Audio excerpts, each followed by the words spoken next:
Well, hey, Tiffany. Well, hey, Kat. How are you doing this evening? I'm doing pretty well. How are you? Pretty good. It's 100 and so we've reached the 100-degree weather in Austin. It's supposed to be 105 this weekend. Oh, my lord. Yeah, Is so that typical? it's a little early for that. We had a pretty cool spring, so we're just kind of thrust into this. But yeah, it's usually later, like July, before we get this hot. But yeah, Yeah. it is. I mean, I think it was pretty hot last May. So, Okay. Yeah, well, this comes out in July, but we're oh recording yeah, it yeah, we're recording it in June. in June, so like mid-June. Yeah, Yeah, that's pretty hot. it's brutal. We had like one hot day here so far. That's it. Oh, lucky. But like zero rain, so Are you that's the getting other. yeah, that stinks. Are you getting the Yeah. wildfire smoke, or is that not quite that We far south? did, yeah, that Yeah. was it's Ugh. funny because by the time this comes out, people will be like, "Wildfire smoke, who That was so cares?" long ago. Yeah. Well, I'm just saying it because it's all part of the big, it's All all right. part of climate change. So, I know, and it was kinda interesting because it's like I don't know if it was a wake-up call, but it but was yeah, because just like New Yorkers have never seen that. It's only been California. And it's like, and it's like, oh no, it's in your yeah. backyard. Yeah, and the fact that it went all the way down to, like Yeah. I don't even know how far south it went, but I really think it's still far. probably drifting some. I mean, it's Yeah. dissipated, but yeah, my sister had it in Cleveland, Ohio last Wow. week. So gnarly stuff. Welcome to Greening Up My Act. Where we talk about gnarly stuff, Gnarly stuff. And try to make it entertaining. yeah, one of the reasons though that we believe in sustainability is I mean, ultimately it's up to governments and corporations who have all the power to make these changes, but we're the ones who have to live with it, and we can do our individual parts to make it less profitable for these companies Yep. to keep producing trash basically Garbage. and using greenhouse gases to fuel their enterprises. So it's all part of a giant green ecosystem. It is. And we also like to call out what we call green hooey because there's Hmm. a lot of it, greenwashed products and systems Yeah. and yeah, this season we're talking about waste and Yeah. all that entails. Not all because there's you could have a whole podcast about waste, but Yeah. we're kind of hitting the high notes or the Yeah. low notes, I Yeah, guess. well, I guess. Well, I mean, some of them are kind of high. I think there's some hope. There is. Yeah, it's been Yeah. surprising. We usually talk about products, but we're talking about systems. The four horsemen of the recycle apocalypse. Mhm. And I also found a new term while I was researching this week's episode, which is about glass recycling. So I want everyone to get this down. Wish cycling. Oh. So wish cycling is that kind of blind trust we put in our recycling systems when we just throw anything into the recycling bin. Oh my gosh. So wish cycling is when you throw that really greasy piece of lasagna topping aluminum in, Uh-huh. or mirrors, for instance, can be recycled. So Right. anything you need to educate yourself before you just throw things in your recycling bin, because ultimately it wrecks the rest of the recycling for you to throw in plastic bags or, paper cups with a plastic top, so I wish cycling is when we just kind of blindly throw things and hope that they're recyclable. So Oh I my thought that was a gosh. cool term. Okay, so I'm not going to name names, but I know somebody who they did their research and they looked up how to recycle a motorcycle helmet. Wow. And this is actually a thing. Like they found that like yeah, you can do that, but then they put it in the bin, the curbside bin. No. Yeah, and the people picking up the recycling opened the bin and just threw it in the yard. Like Good. because they're like, this is not where you put this. But it's confusing because it's like It is. this is recyclable, but it's different. Curbside Yeah. versus what like at my recycling center, you can take things like laundry baskets, I just found Yeah. out Oh, wow. research. You can take like kind of heavy duty plastics, but you have to take them to the place. You can't just put them in your curbside thing. Yeah. I think, and that's something, I mean, I know the city of Austin has been sending out recyclable pamphlets on what can go in the recycling bin. And I just recently stopped putting a plastic bag liner in my recycling in, my bin inside the house and taking it out to my outside bin. So now we are just dumping straight from our little recycling trash can in the house into Uh-huh. the recycling bin without the plastic. Oh, so you were doing a plastic bag. I I think a lot of was. people do that Because they sell those clear plastic ones that are supposed to be for recycling, yes. and they're not. It's so true. It depends. If you don't have a recycling bin and you're just putting it on the curb, they may ask for the clear bag because it makes it easier to sort or whatever. But Oh, gotcha. in my jurisdiction, they don't want plastic bags at Right. all. That includes your little shopping bags, your little, Yeah. We'll get into that next week when I talk yeah. about plastic. So wish cycling. That I love it. Yeah. That's so accurate. And I do it all the time. I mean, Don't we all?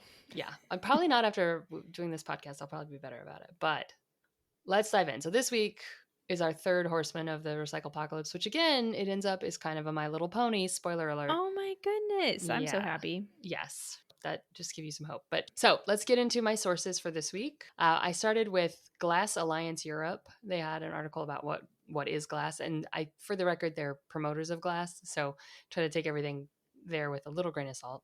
Right. Momentum Recycling talked about how glass is recycled. I believe they're out of Utah. So that's kind of the process as it is in Utah, but it was a general overview. Then we have the Glass Packing Institute Glass Container Recycling Loop. Then this was a fun one, Chemical and Engineering News. They go by C and N. So C ampersand EN, CNN. Cute, cute, cute.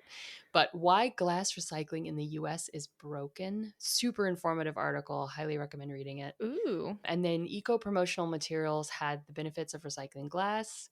Roadrunner Smarter Recycling had the decomposition clock, which had some great info on how everything decomposes over time. Ooh. And then a resource that we should post is Recycling Center Near Me. This was their glass recycling post, but they have a locator for wherever you live to find a glass recycling or other recycling options near you if you don't have curbside. Oh wow. Very cool. Yeah. Yeah. Well, let's start with what is glass? And again, I relied on the Glass Alliance Europe for this one, but I'll just quote directly from them. Glass is a solid like and transparent material that is used in numerous applications in our daily lives. Duh. It is hard, like I said last time about paper. Paper Yeah. is thin. Yes. Glass is hard. Yes. And Glass is clear. hard and clear generally. Well, yeah. But okay, it's what it's made from is mostly natural materials. So sand, soda ash, and limestone are the three main ingredients. Also glass culling, which we'll get into, that's recycled materials. And then they're all melted down at a super high temperature to create glass. Glass is structurally similar to liquids when it's hot, Okay. but at room temperature it behaves like a solid. So some people will tell you that glass is a liquid, but Oh. I mean, it's moving so slowly for us that we can't perceive it, I guess. Whoa.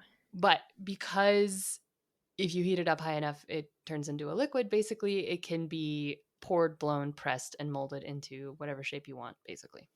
Nice. Yes. So it's a highly usable substance. Originally, glass was produced in Egypt and Mesopotamia, as all good things are, about 3,500 before the Common Era. A long time ago. And because they didn't have industrial processes, obviously they made it for smaller things like jewelry, but then they started using it for vessels for liquids and things. Did it start? Okay. This is so Please. stupid of me. Did it No. start with lightning strikes? I always think of that dumb movie with Reese Witherspoon about Sweet Home Alabama. Have you seen that? Okay. Yeah. It's like her love interest, whose name I Yeah. forget, is a glass blower, and he makes these because when the lightning strikes the sand, it's like a whole thing. When the lightning that it strikes the melts the sand, it sand. turns into glass. I didn't get that deep into the history. That's Okay. that's possibly. I mean, there's whole sections of. You should look this up, but the Trinity site in New Mexico, because the sand there with the mica and whatever was heated to such a high temperature, it did make glass. So Oh wow. there's pieces, I believe.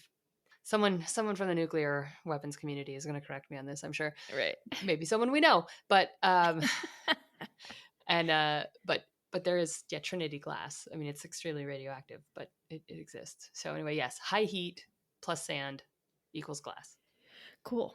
Yeah. Obviously, how it's made, it has to be melted first. you can do this either with those three materials, sand, soda ash, and limestone, or you can mix some of those raw materials with glass culling, which is recycled glass. You mix these elements together. I shouldn't say elements because they're not elements, but they're materials together, There you go. and put them into a furnace at about 2,700 degrees Fahrenheit. That's So toasty. that'll melt your face off. Yeah. That's 1,500 degrees Celsius for our 2 European listeners. Yeah, there you go.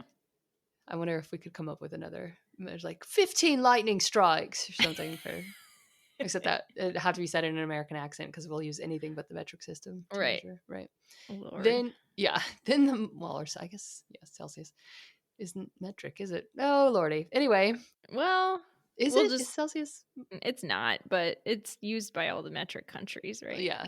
It makes the most sense. It's based on the boiling point of water and freezing Yeah. point of water. So whatever. Nobody's judging you. Okay. Well, yeah, they are.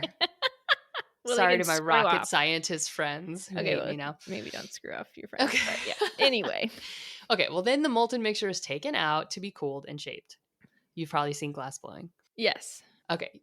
So you can add other things to the mixture to make it harder or stronger or change the color of the glass. So that would be in applications like fiberglass, for instance.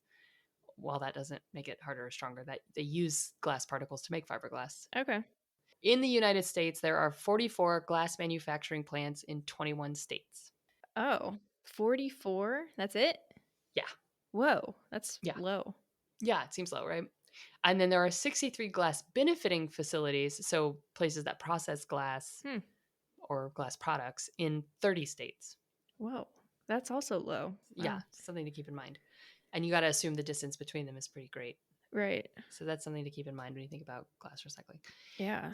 So, according to Momentum Recycling, the step by step process for recycling glass is number one, it's collected and delivered to the facilities where it will be processed. Then it's sorted, and there are specifically sorting facilities that do this. They get rid of the contaminants of the wish cycling materials like ceramics or your Pyrex bowls, your light bulbs, your mirrors. Those things can't go in glass recycling, ladies and gentlemen. Yeah, light bulbs. Yeah, Not safe. not good. No. And then they separate brown from non-brown glass because I guess you can't make clear glass out of brown glass. Does that make sense? Can't make clear glass. Yeah, that would make sense. Can't get the color out. Yeah.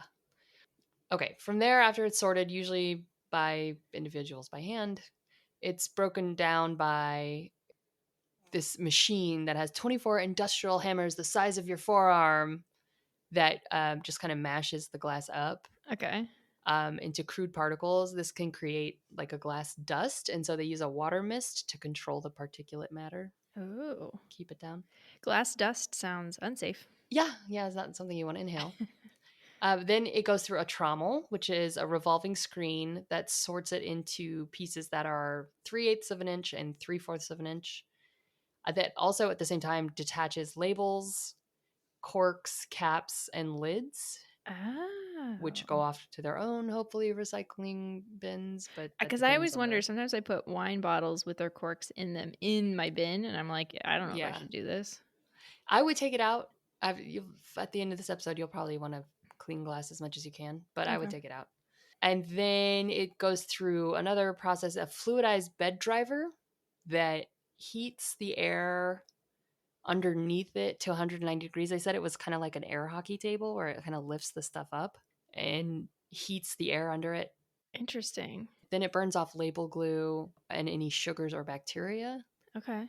And then the residue floats, because the residue is lighter than the glass, it floats up and is sucked away by a vacuum, which sounds very new age, space age to me, but it does. Yeah. And then the next step is it passes through a primary rotary screen, which calls out specific sizes. And so they set the screens that kind of sift the glass particles into specific sizes based on who their buyer is going to be, because different glass manufacturing processes use different size of this, what's called glass culling. Okay. That all sounds so sophisticated. Yeah, it is. It's very high tech. So fiberglass manufacturers, for instance, need their particles to be quote unquote 12 mesh, which is like the smallest mesh or smaller, right? Bottles and other glass need larger sizes or can use larger sizes to melt down, etc. Then the next step is anything that doesn't make it through the primary screen there gets sent to the pulverizer. Again, it's another 36 hammers that aggressively reduce particle size. What I read that to mean was smash. Yeah, I'm thinking of like Hulk smash. Yeah, the Hulk smash, but it's 36 industrial size hammers. And then that material goes back through the primary screen to be sorted again. Okay. That is a process that continues until everything goes through. Then you have a secondary rotary screen size classifier to sort them into 4 sizes for the different end markets. So it's sorted again. So this is after all the colors have been sorted through. So they do this for every color? I think so. That I didn't. That might be very overly complicated. It Yeah. just sounds like so much. There's just so Yeah. much involved. Yeah. Well, but it's a lot of it's automated. I mean, obviously. Okay, and I've been wrong. It's not glass culling, it's glass cullet. Oh. So those are the glass pieces that end up, and they can be they range from the size of pebbles to sand to even powder, which can be used for different reasons. And then it's sold to end users for different production purposes. And Momentum Recycling listed new glass containers, so that would be bottles, jars, etc. Okay. And then fiberglass. You can use the kind of sand or the powder for abrasives like Sandblast for your sandblasters. Okay. They also use it as a binder in ceramics and bricks, so that would be like the powder. You can use it as a filler in paints and plastics. Really? Yep. You can use it in a certain type of material, which I didn't write down, but it's an alternative for natural clays or fly ash. Okay. It's also used as a filtration medium for water, usually like swimming pools, but sometimes municipal water sources use it too. Okay. And then Interesting. a frictionator in matches and ammunition, which is probably my favorite word that feels made up. Frictionator. Like a So Terminator. the thing that causes the friction, yeah. In matches, the frictionator. So that's on your match pack, the friction there. And then you can use it as an additive in flux and metal foundry too. So those are the basic. Wow. Okay. Yeah, it's a lot. It's a lot. In terms of recycling rates, according to the Glass Packaging Institute, in 2018, 39.6% of beer and soft drink bottles were recovered for recycling. That's according to the EPA. 39.8% of wine and liquor bottles, and 15% of food and other glass jars.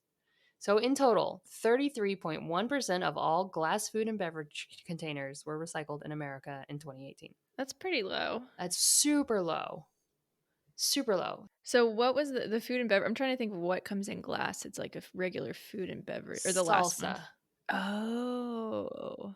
Any of your jams, jellies. Right. Okay.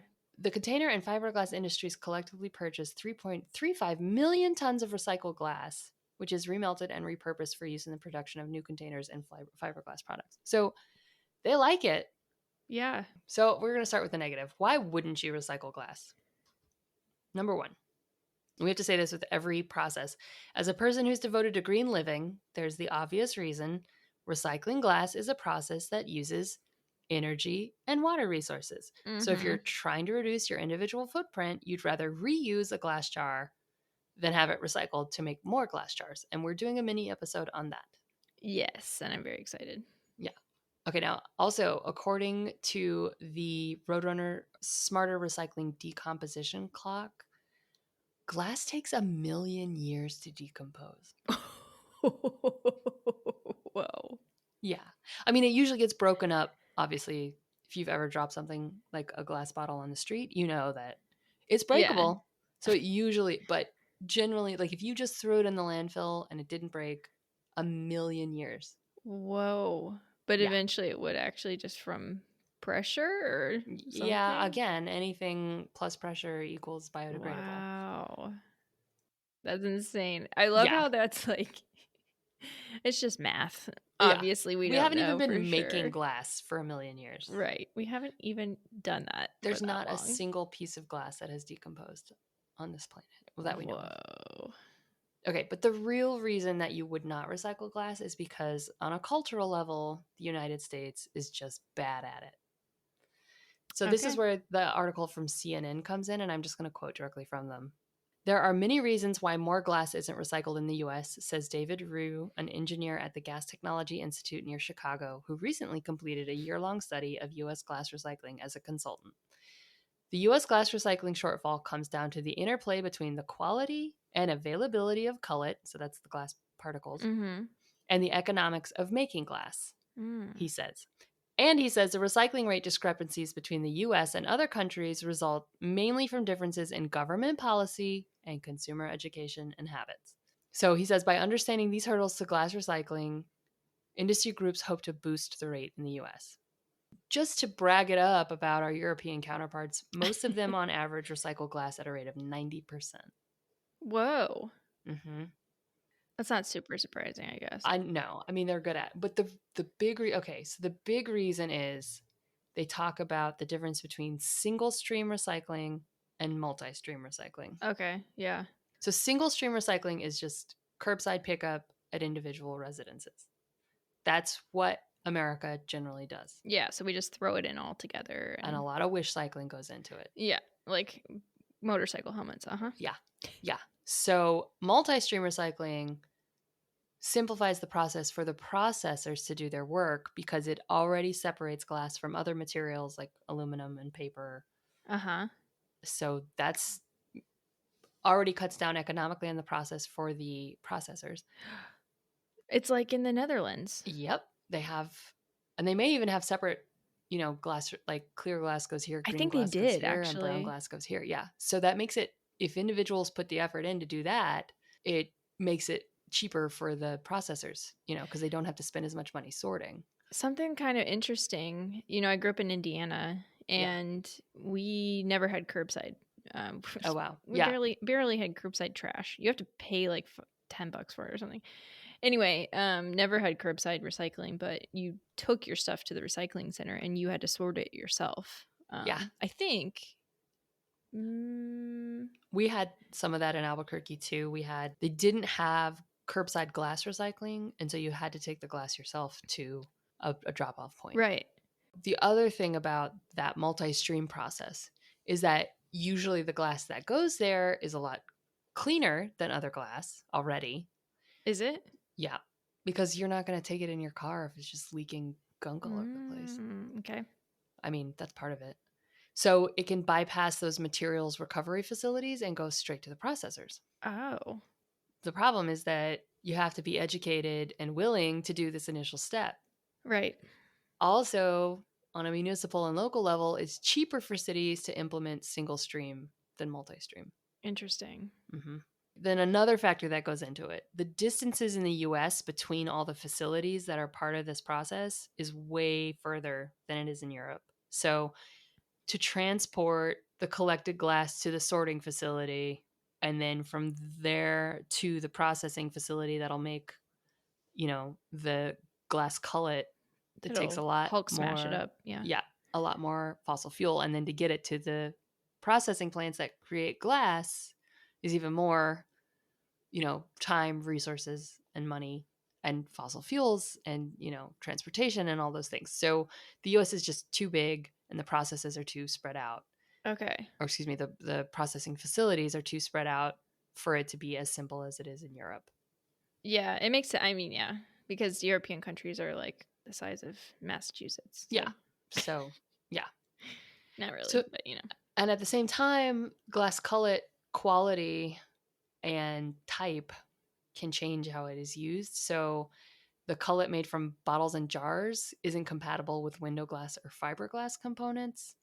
So, cullet producers have to have extra processes in place to separate these things out, right? Oh, So that means the burden is on them. So it's not necessarily a great money making venture for them. So all those gotcha. things add up and make glass recycling in the US kind of a monster. Mm-hmm. But you should recycle glass. And here's why. Okay. According to the Glass Packaging Institute, glass is 100% recyclable without losing quality or purity. Like aluminum, you can do it infinitely. Oh my god. Yeah. That is so exciting. Yep. Recycled glass can substitute up to 95% of the raw materials. So that cuts down on needing to get sand and limestone Wow. or soda ash, which I guess you can harvest sand. I mean, we seem to have an infinite amount of sand, but I'm sure there are better types of sand and, Yeah. Although aren't most of our beaches like man-made? A lot of them, yeah. They're usually reclaimed land. Yeah, But yeah, I guess you can make sand from a lot of things. yeah. But the other thing is that I don't know why this is the case, but a lot of places quoted energy costs to make recycled glass are 2 to 3% less for every 10% of cullet used in the manufacturing process. Oh, that's a lot of numbers. I know. And then another place I'm just going to go through all of my sources and say what they say because a lot of them have different numbers in Mm-hmm. there, but anywhere from 5% less per 10% of cullet used. I mean, 2 to 3% seems to be standard, but okay. There's also an economic reason. It creates jobs. Yeah, that's kind of what I was thinking. Yeah. Are these recycling the or the processing facilities, are they like government run or government funded, or are they private? They're private. I think Oh, the government may pay them to take the stuff, but they're privately owned. interesting. Okay. Yeah. So recycling 1,000 tons of glass, according to the Container Recycling Institute, creates slightly over 8 jobs in your community. Interesting. Yeah. And states that have bottle bills, beverage container deposit systems provide 11 to 38 times more direct jobs than curbside recycling systems. Whoa. Yeah, and that's according to the Container Recycling Institute returning to work, understanding the jobs impacts from different methods of recycling beverage containers, which is a Oh, very specific study that I'm very interested in oh reading. boy.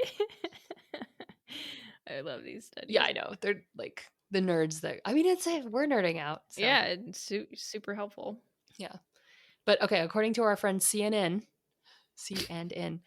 Americans throw away 10 million metric tons of glass and only half of that gets recycled. Oh, good lord.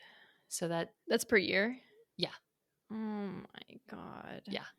So using glass cullet reduces the need for manufacturers to use those raw materials, silica, sodium carbonate, limestone. Plus, you get 20% more glass out of recycled cullet per kilogram than raw materials. And I don't know how they did that math, but it was one for every, you get 20% more glass. So masks can be created. Yeah, I don't know. I think it's just based on time and process. Interesting. Yeah. It lowers the cost of the final product, obviously, and it improves the quality of it because you can control recycled glass cullet better than sand, right? Okay. Melting cullet doesn't release CO2 or other gases trapped in the glass via air bubbles. Oh. CNN said basically for every 6 metric tons of cullet used in manufacturing, glass makers can cut 1 metric ton of CO2 emissions. Wait, so it stays trapped? No, I think it isn't in the air bubbles anyway, Oh, okay. or the way the process does it doesn't release it in the air. Yeah, all this crap is so confusing. I know. But still, okay, so that's like a net positive, right? Yeah, Hmm. yeah. Okay, so eco promotional products also had more stats. Are you ready? Mm-hmm. So it saves energy. Recycling is less energy sucking than creating new glass. It consumes 40% less energy than making new glass Wow. from raw materials, right? And that means reduced emissions of nitrogen oxide and carbon dioxide. They say it reduces air pollution by 20% over making new glass Nice. and reduces water pollution by 50% over Whoa. making new glass, right? Obviously, it reduces landfill. Mm-hmm. It takes as little as 30 days for a recycled glass bottle to leave your recycling bin and appear on a store shelf as a new glass container, That is so cool. as opposed to a million years in a landfill. Yeah. Right. Minor difference. Right. Again, conserves natural resources. Every ton of glass that is recycled saves more than a ton of raw materials that you would need to create new glass. Okay. So this is a really dumb question, but I'm Ask just away. thinking through, and maybe our listeners are not really sure about this either, but it's like I just haven't thought about this before, but basically the recycling center that I take my crap to, or I Mm-hmm. mean it gets picked up curbside, but I take some stuff too. I go there, I throw it in a bin, and then nothing happens to it there, right? It just gets sent to one of these A processing sorting plants. facility, generally, unless there's a sorting facility on site. Yeah. Oh, see, that's so interesting because I always kind of just in my mind assumed that stuff happened there. It might. I mean, it depends on the facility. Okay. I don't know. Yeah, I have no idea about But again, mine. yeah, there's different players that are involved for different amounts of money. And Okay. so, Interesting. All right. yeah. I mean, at the end of the day, glass is just fucking better than plastic. Ugh. And again, why wouldn't you recycle it? Like if you're not going to reuse it, and we are going to do a mini episode on how to reuse glass jars and things. Yes, the things that we've Yeah. learned over the years. Yeah. If you're not going to reuse it, don't throw it away, recycle it. Now, again, clean it. Mm-hmm. Rinse it out. We run our jars through the dishwasher before we put them in the recycling bin. Mm-hmm. Usually, again, they can catch the corks and the caps and the other parts, but clean it as much as you can. If you want to be a super good person, write to your representative and ask them to implement better recycling policies. Curbside, again, is cheaper for cities. Americans don't like to pay for things.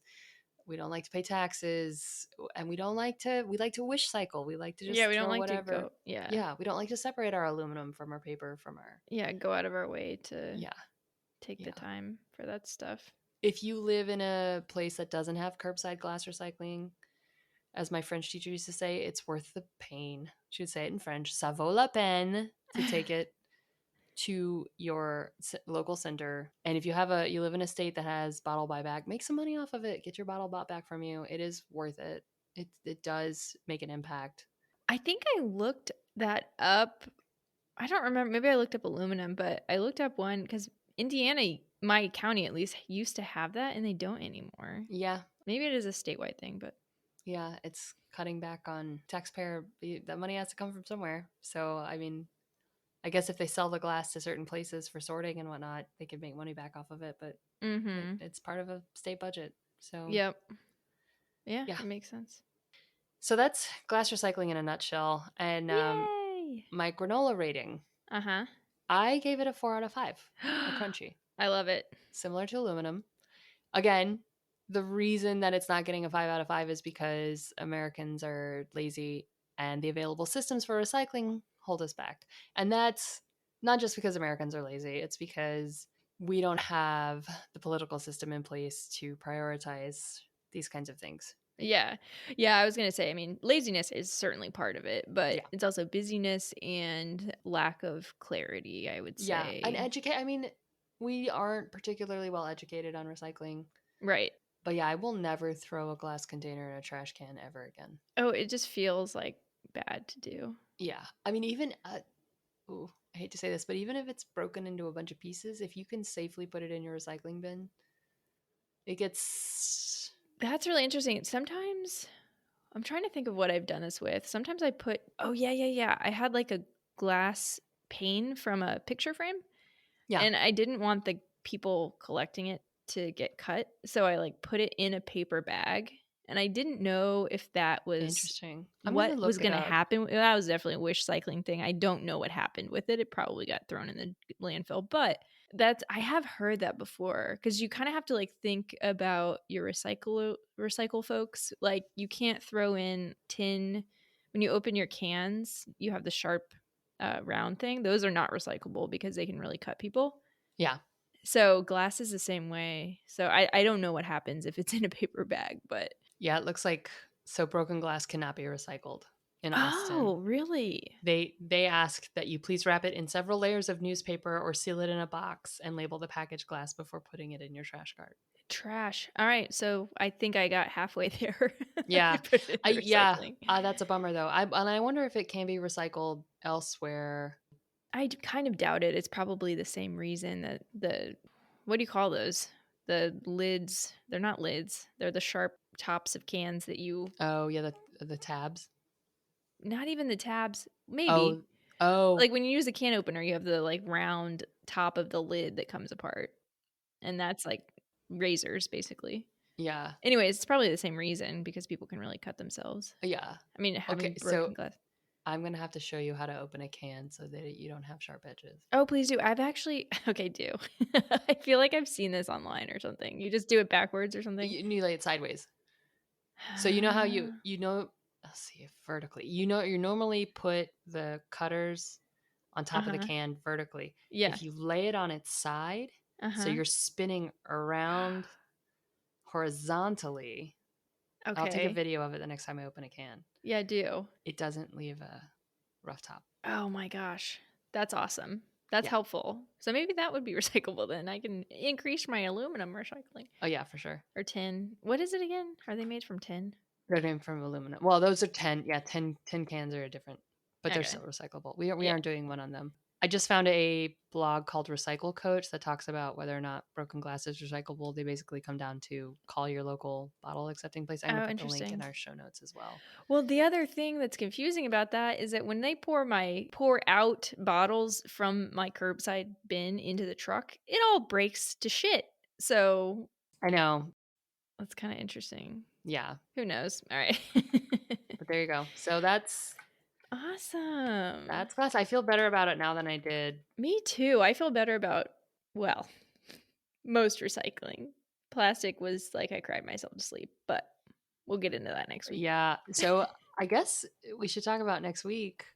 Our four horsemen of the apocalypse has kind of turned into 3 My Little Ponies and 1 horseman. So Yeah, and it's definitely death. yeah, it's definitely death. So next week we're starting with plastic, and because of the amount of research, we're going to do it in 2 episodes. Yes. Right. Yes. It's going to be a duo-parter. Yeah. That's not right. Two-parter. Two-parter? Yeah.